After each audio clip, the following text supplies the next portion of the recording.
सुप्रभात प्रिय बच्चों। आज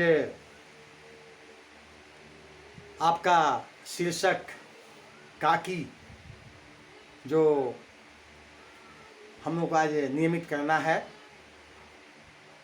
सबसे पहले हम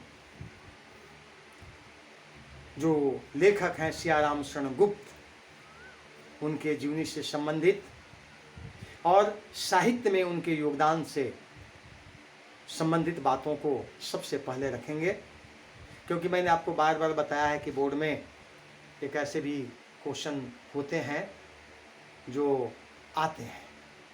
तो सबसे पहले उनकी जीवनी, इसके बाद उनका जो साहित्यिक परिचय है उसके संदर्भ की हम जानकारी आपको देते हैं।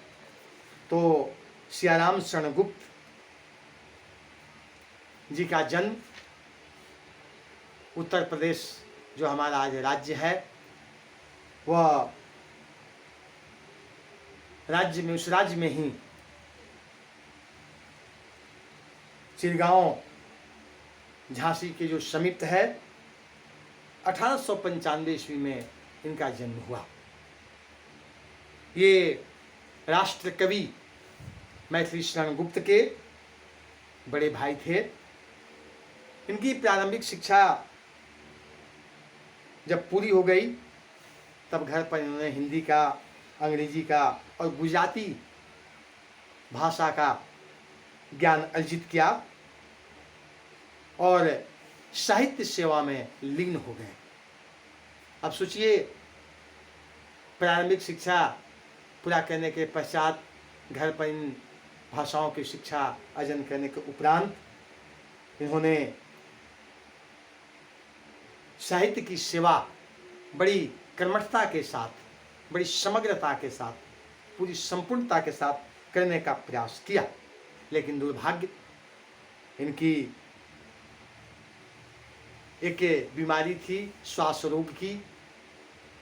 जितना जीवन काल इन्हें होना चाहिए वह ईश्वर ने उन्हें प्रदान नहीं किया और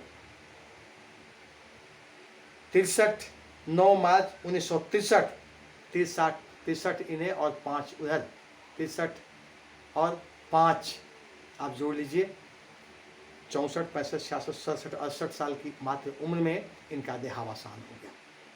इसके पश्चात इन्होंने जीवन भर संघर्ष किया, क्योंकि इनके घर में परिवार के अन्य सदस्य भी रोग से ग्रसित रहते थे। गुप्त जी वास्तव में जीवन भर सत्य, अहिंसा, विश्व प्रेम और विश्व शांति से काफ़ी प्रभावित रहे। सामाजिक विसंगतियों पर इन्हें बड़ा क्रोध था, क्षोभ था, उसे कभी स्वीकार नहीं करते।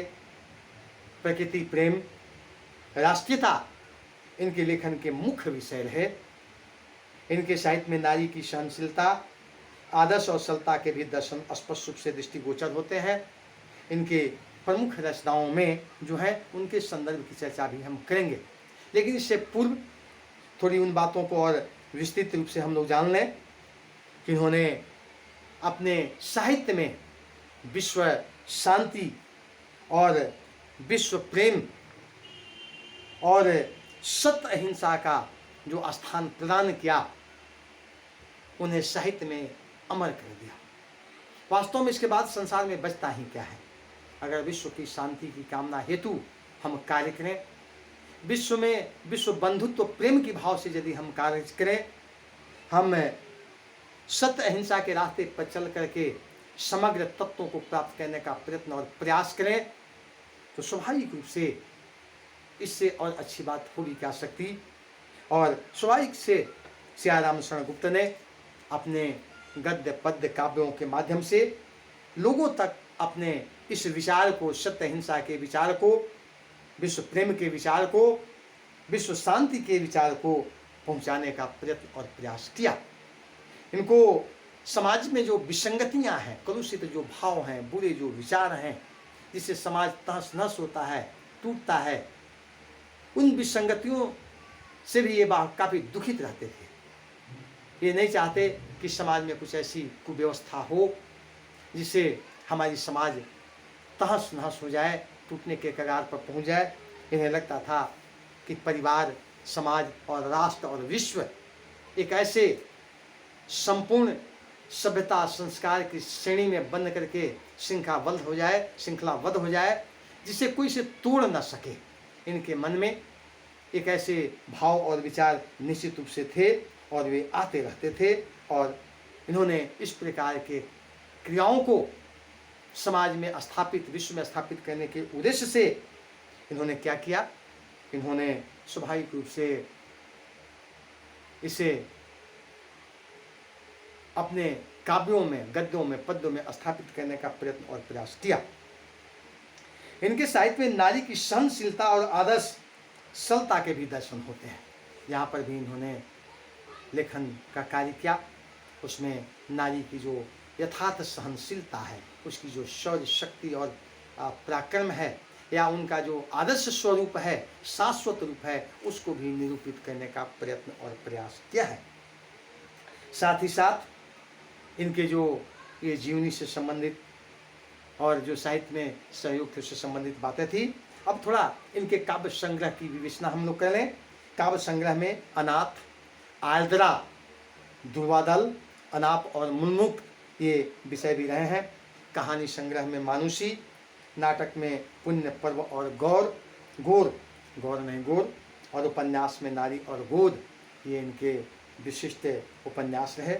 इसके अलावे भी इन्होंने आत्मोत्सर्ग, मौर्य विजय, अनुरूपा तथा अमृत पुत्र इनकी उल्लेखनीय रचनाएं हैं। इनको भी इन्होंने लोगों के सामने प्रस्तुत किया है। और इनकी जो भाषा शैली है, उसका जो रूप है, वास्तव में एक सर्वश्रेष्ठ साहित्यकार होने का संपूर्ण प्रमाणित करता है। भाषा सरल, मधुर, स्पष्ट और ऐसी उन सारे विशिष्टताओं से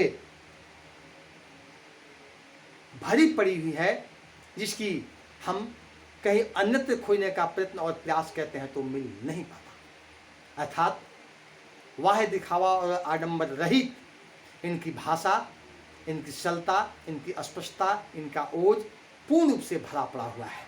जहाँ कहीं भी हम अगर इन तत्वों को दर्शन देखें तो उसमें ये सारे तत्व स्पष्ट रूप से मिल जाते हैं। कहने का स्पष्ट बात और विचार यही है कि इनकी जो भाषा, गुप्त जी की जो भाषा है वह बिल्कुल सरल है, जो प्रत्येक व्यक्ति सरलता के कारण समझ पाता है, स्पष्ट है। घुमावदार भाषा इन्हें पसंद नहीं है। ये जो भी बात करते हैं स्पष्ट रूप से कहते हैं और बड़ी सहजता के साथ और आडंबरहीनता का परित्याग करके इन्होंने रखा, और बोलचाल की भाषा में मुहावरों का प्रयोग करके उन्हें अत्यधिक सार्थक और इतना सरस बना दिया जिसका अपना एक संपूर्ण रूप जो है साहित्य के योग्य बन जाता है। कहने का अभिप्राय बिल्कुल स्पष्ट है कि ये जो कहानीकार सियाराम शरण गुप्त जी हैं, इनकी जो आदर्श मर्यादा साहित्य में जो रेखांकित हुई है, अपने कौशल, बल, बुद्धि और विवेक से स्थापित हुई है, और इनका रूप स्वरूप वास्तव में संपूर्णता का द्योतक है, अपूर्णता का खोटक नहीं है। लेखक ने एक बात इस कहानी में और बताने का प्रयास किया है कि वास्तव में हमें जीवन में अनेक प्रकार के सुख दुख आते रहते हैं, उसकी अनुभूति होती रहती है, लेकिन समग्र भाव से जो जीवन व्यक्ति जीता है वही संसार का उत्कृष्ट व्यक्ति होता है। इनके जो 3 तत्व हैं, सत्य, हिंसा, विश्व शांति और विश्व प्रेम, इन सारी चीज़ों में, इन विषयों में उन बातों को स्पष्ट रूप से रेखांकित किया गया है, दिखाया गया है, जिसमें सत्य और अहिंसा की डगर पर चल करके किस प्रकार के कार्य को हम सिद्ध कर पाते हैं।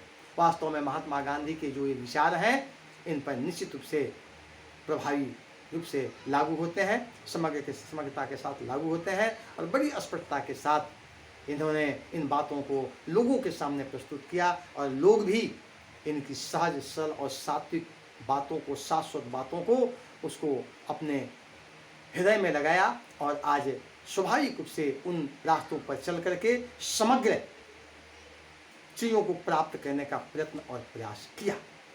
तो इस प्रकार से सियाराम शरण गुप्त के द्वारा जिन बातों को रेखांकित मैंने किया है, इसको आप स्पष्ट रूप से देखिएगा और यह आपके परीक्षा के लिए उपयोगी भी होगा। आज के लिए इतना ही। धन्यवाद।